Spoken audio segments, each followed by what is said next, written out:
आणि आता मराठवाड्यातून एक अत्यंत महत्त्वाची बातमी आहे। जायकवाडी प्रकल्पाच्या ऊर्ध्व भागातून 7% पाणी कमी देण्याची शिफारस झाल्यानंतर मराठवाड्यातून तीव्र संताप व्यक्त होतोय।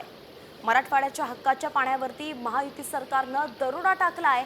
पाणी कपातीची शिफारस करताना मराठवाड्याच्या गरजेचा विचार का केला गेला नाही असा सवालच राजेश टोपे यांनी उपस्थित केलाय।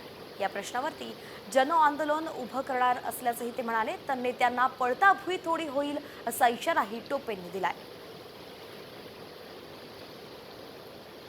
7% जो कपात करण्याचा निर्णय मेरी म्हणजे महाराष्ट्र अभियांत्रिकी जी संस्था आहे त्या संस्थाच्या महासंचालकांनी घेतलेला आहे, तो अत्यंत मराठवाड्यावर अन्यायकारक असा निर्णय आहे। गरज पडल्यास लढा उभारावा, परंतु आपल्या हक्काचं पाणी सोडता कामा नये अशी माझी मराठवाड्याच्या जनतेला या निमित्ताने विनंती आहे आणि शासनाला सुद्धा त्याच दृष्टिकोनातूनची सूचना आहे।